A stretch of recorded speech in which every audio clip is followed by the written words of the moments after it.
아이 키우다 보면 정말 신경 쓰이는 문제가 여러 가지 있습니다. 그 가운데서도요, 특히 우리 아이의 인간관계, 사회성, 사교성 이 부분에서 고민도 많지요. 잘 지내면 잘 지내는 대로 또 더 잘 지냈으면 좋겠고요. 두루두루 친구들과 많으면은 고맙기도 하면서도 너무 얕게 사귀는 건 아닌가. 이러저러하게 부모님들 입장에서는 아이의 인간관계에 대한 고민이, 욕심이 많습니다. 오죽하면은 부모의 인간관계보다 아이 키우다 보면은 애들 사회성이 더 걱정된다라고 말씀하시고요. 상담도 정말 많이 하시는데 제가 이런 얘기를 들었어요. 초등학교 6학년 시절에 반장을 했었던 엄마가 있었습니다. 그런데 6명이 굉장히 친하게 지내는 친구들이 있었대요. 6명. 3명만 돼도 왜 둘이 친하고 한 명은 살짝 좀 이렇게 따도시키고 이러면서 지내잖아요. 그런데 6명이니 얼마나 이 친구들이 그 나름대로 이러저러 우여곡절이 많았을까요? 지금 생각해도 참 웃기는 일 가지고 정말 다시 안 볼 듯이 대판 싸우기도 하고 그러면서 또 며칠 있다 하하호호 지냈다고도 하는데 그 엄마가 가지고 있는 굉장히 큰 경험, 지금 생각해도 가슴이요 덜컥한데요. 어떤 일이었냐면 어느 날 전화가 왔대요. 친구 엄마였는데 6명 친구들이 별거 아닌 것 같고 이렇게 가끔 돌아가면서 소외시키는 그런 일이 있잖아요. 그런 거 있었답니다. 근데 한 친구가 엄마한테 가서 어떻게 말했는지, 아니면 엄마가 6학년 되도록 아이의 사회성에 대해서 늘 고민하고 그걸 대신 풀어줬는지는 잘 모르겠는데 아마 해결사 노릇을 한 것 같기도 했다고 합니다. 전화가 왔대요. 전화를 받으라고 하는 엄마를 보면서 이렇게 거실까지 가는데 그때만 해도 휴대폰이 없었던 때고 집 전화로 온 거예요. 그런데 엄마가 전화를 이렇게 건네주면서 무슨 일이 있었기에 하는 그런 눈길로 보는 것 같아서 쿵쾅쿵쾅 거렸고, 또 마침 그 친구랑 안 좋게 지내는 사이였잖아요. 그 순간에, 그 즈음에. 그러니까 더 덜컥해서 전화를 이렇게 받았는데 그 엄마의 말, 누구야? 너는 반장이잖아. 그러면 안 되지. 이게 뭐냐면 반장이 그러면 안 된다예요. 첫 번째 탁 들어온 겁니다. 그리고 우리 아이가 뭘 잘못했는지 모르지만 너희들이 그러면 안 되지. 그리고 친구들이 우리 누구누구한테 그러더라도 너는 우리 애랑 친하잖아. 그러면 안 되지.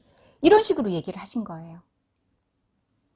쿵쾅쿵쾅 하면서 봤는데 뭔가 정말 크게 잘못한 것 같고 이 엄마한테 찍힌 것 같고, 근데 그 엄마랑은요 딱 한 번 본 사이래요. 친구 생일 파티에 가서 본. 그러니까 잠시 얼굴 뵌 거잖아요. 이 엄마가 그때 학교에서 강의도 하시고 워킹맘 엄마셨던 거예요. 그러니까 친구네 집 놀러 가더라도 본 적이 없고 정말 딱 한 번 본 사이인데, 더군다나 어른이시고 친구의 엄마시고 그리고 잘못을 꾸짖는 그런 전화를 받으니까 얼마나 그때 놀랐고 그리고 상처가 됐는지 지금 말하면서도 가슴이 쿵쾅거린다고 했어요. 전화를 끊고 난 다음에 엄마한테 한 소리 들었답니다. 왜 친구랑 사이좋게 놀지 않고 그래서 이런 전화가 오게 하느냐고. 그때 억울해서 참았던 눈물이 정말 폭발해서 방에 들어가서 한참 울었다고 해요. 그러면서 그 친구에 대한 마음이 어땠을까요? 다신 너랑 노나 봐 이런 생각을 했지만 그 엄마가 무서워서 또 전화 올까봐 이튿날부터는 아주 전전긍긍 그 친구 비유에 맞춰주기에 급급했었는데 이게 자연스럽지가 않죠. 그러다 보니까 오히려 더 대면해지고 중학교 올라가면서는 어떻게 됐겠어요? 완전히 결별을 하게 된 거죠. 그러면서 이후에도 그 엄마가 아이의 친구 문제에 대해서 자꾸 개입을 했는지 아이가 힘들어했고요. 그 친구가 힘들어했고 나중에는 유학을 갔다라는 소식을 들었다고 합니다. 그런데 이 이야기를 들려주면서 엄마가 그런 얘기를 하시더라고요. 근데 제가 그때 그 엄마의 심정을 이해하겠어요. 아이 키우다 보니까 아이가 친구 문제로 힘들어할 때 진짜 엄마로서 힘들더라고요. 그래서 그 엄마의 마음을 이해하게 됐어요. 하는 거예요. 심정적으로 부모의 입장이 되니까 충분히 이해가 되더라라는 건데, 여기에서 이야기가 끝난 것이 아니라 만약에 개입을 하게 되고 그 친구에게 전화를 하거나 만나는 일이 있으면 방법은 다르게 하겠다라는 이야기를 했습니다. 오늘 들려드리고 싶은 얘기의 요지라고 할 수가 있어요. 아까 들려드린 것처럼요, 이 엄마는 다 탓을 했어요. 네가 그러면 안 되지. 너 반장이잖아. 다른 친구들이 우리 아이를 그렇게 하더라도 네가 우리 아이를 그렇게 왕따시키면 안 되지. 이게 다 뭐예요? 유메시지예요. 너가 잘못했다라는 거예요. 엄마는 꼭 그렇게 너가 잘못했어. 그러면 정말 안 되는 거야. 너 나쁜 아이야 라고 말하지 않았지만, 우리가 말하는 아이 메시지, 유 메시지가 있잖아요. 그러니까 아이 탓을 한 거예요. 그리고 엄마가 한 가지 잊어버렸던 것이, 우리 아이랑 친구라는 사실, 즉 내 아이를 보호해야 되는 사람이라면 그 친구도 보호받아야 될 아이라는 거를 잊어버린 겁니다. 그러니까 그럴 때는 엄마가 굉장히 이 친구를 동등하게 대하면서 또 꾸짖을 때는 아주 위에서 아래 사람한테 하듯이 꾸짖은 거죠. 이게 얼마나 이율배반적인 거고, 지금 생각해도 억울하고 화가 나고 상처가 됐다라는 얘기를 이해할 수밖에 없는 것 같아요. 만약에 아이의 친구 문제에 개입을 해야 하는 거라면, 그게 최선이라고 선택을 했다면 엄마는 이렇게 말하고 싶대요. 누구야? 나 누구누구 엄마야. 이제 소개를 하는 거죠. 혹시 전화해서 놀라지 않았는지 모르겠다. 아줌마가 많이 생각을 하고 전화를 했는데, 지금 누구누구 상황을 좀 얘기해 주고 싶어서 전화를 했어. 우리 누구누구가 많이 속상해해서 아줌마가 속상해. 그래서 너한테 도움 청하려고, 의논하려고 전화를 했어. 이런 얘기죠. 지금 같은 얘기인 것 같지만 굉장히 달라요. 지금 이 분은 어떻게 얘기했어요? 아이 메시지로 얘기를 한 거예요.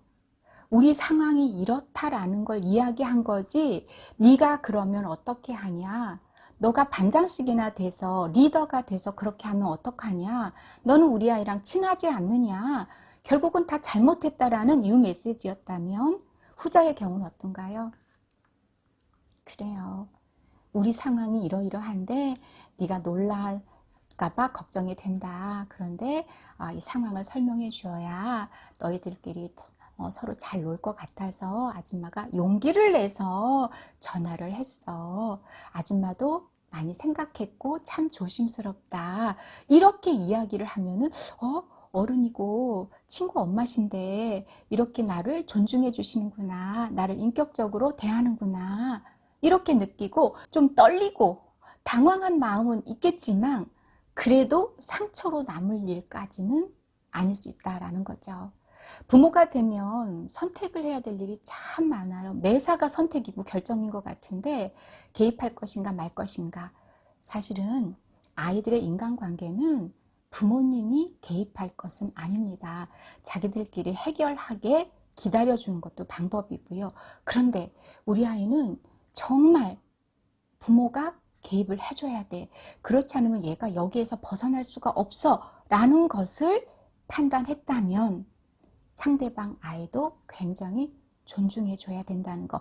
그 이전에 아이랑 의논해야 돼요. 부모님의 판단만 가지고는 100% 흡족하지 않거든요. 누구야? 엄마한테 자세하게 얘기해줘. 혹시 엄마가 도와줄 일 있어? 그럴 때 아이가 엄마 됐어, 괜찮다고, 내버려 두면 돼 라고 하면 그냥 두면 돼요. 답답하겠죠. 그렇죠. 엄마가 굉장히 이렇게 우라가 치밀 수도 있습니다. 왜 성격이 활발하지 못하고 사교적이지 못하고 왜 툭툭 털어버리지 못하고, 친구들끼리 지내다 보면 이런저런 일도 있는 건데 왜 그걸 극복하지 못하고 이렇게 표시를 내서 엄마로 하여금 힘들게 하고 엄마랑 이런 의논을 하게 하나, 미울 수도 있습니다. 그런데 아이가 됐다고 하면은 좀 속상하더라도 참아주는 거죠. 이게 아이의 인간관계를 능동적으로 맺게 하는 방법인데, 아이가 수동적이고 또 표현을 잘 못하는 아이일수록 부모님이 자꾸 개입하게 돼 있어요. 부모 마음이 그렇죠. 그러니까 이 일화를 들려준 부모님도 부모가 돼 보니까 그때 그 부모님을 이해하게 됐다라고 하거든요. 하지만 어떻게 표현하는가, 개입을 한다면 어떻게 개입하는 것이 좋은가라는 것은 반드시 생각하면서 우리 아이와 충분히 의논했다면 아이에게 전화해서 놀라지 않았는지, 그리고 왜 내가 전화를 했는지 조심스럽게 정말 어른과 관계를 맺듯이 이야기를 풀어나가야 한다는 거죠. 제가 그 이야기를 들으면서 어디까지가 부모의 역할일까? 과연 어떻게 해주는 것이 아이를 잘 키우는 걸까? 내 아이뿐만 아니라 다른 아이를 존중한다는 건 어떤 의미일까? 부모의 현명한 개입이 과연 아이의 사회성, 아이들의 문제에 어떤 도움을 줄까? 기다린다라는 건 어떤 의미일까? 어디까지 기다려줘야 될까? 그렇다면 상대방 아이에겐 어느 만큼의 양해를 구해야 할까? 참 어려운 거구나. 그렇죠. 우리 어른들도 인간관계 때문에 얼마나 어렵습니까? 여전히 우리는 지금도 조심스럽고 본의 아니게 상처를 주고 상처도 받잖아요. 그게 인간관계예요. 사람 사이, 그리고 서로 맺어 나가면서 이어나가는 거, 이게 인간관계잖아요. 부모님의 역할에 따라서 조금만 기다려주면 될 인간관계가 부모님 때문에 깨져버릴 수도 있습니다. 중학생이 되어서도 여전히 믿지 못하고 개입하다 보니까 한국에서는 안 돼. 한국 애들 이상해. 이렇게 결정을 하고 유학을 보냈을 수도 있습니다. 그 얘기를 들려준 부모님의 의견이 그런 것 같아요. 아마 아이보다는 그 친구들이 다 이상하다고. 한국에서는 학교에서 계속해서 이런 문제가 일어날 거야. 이러면서 유학을 보낸 것 같다라는 그런 후일담도 있었다라는 얘기를 했거든요. 아이의 인간관계 잘 맺는 엄마에게 달린 거 아닌가. 아이의 사회성은 사회성 좋은 엄마에게 달렸지 않은가. 그리고 부모의 양육 태도에 따라서 결정이 되는 것이 바로 아이의 친구 관계, 인간 관계가 아닌가. 이런저런 생각이 들었습니다. 물론 아이들은요, 그렇게 피동적이고 수동적인 존재는 아니지만 어느 선까지는 부모님을 보고 배웁니다. 부모님이 보여주는 인간관계, 이게 바로 아이들이 맺어나가는 인간관계일 수도 있어요. 보고 배운다는 말을 합니다. 우리는 아이에게 어떤 인간관계를 보여주고 있는지, 그래요. 인간관계 잘 맺는 것은요, 개입하는 것은 아니지만 부모님이 잘 보여주시면서 키우다가 정말 이때쯤 도와주어야 할 부분이라면 오늘 영상 잘 참고하셔서요, 아이에게 도움 주시기 바라면서 아이의 인간관계 대처법 이야기하면서 동시에 우리 아이와 엄마 인간관계 어떻게 맺어나가야 할 것인가, 또 인간으로서의 내가 다른 사람과 어떻게 인간관계를 맺어나가야 하는가, 이런 부분도 함께 생각을 해봤습니다. 그래요. 우리 아이들이요, 어른들의 인간관계를 보면서 연습을 할 거고요. 좋은 인간관계 맺어나가는 것을 보면서 아이들 또한 정말 괜찮은 인간관계 맺어나가기를 바랍니다. 감사합니다.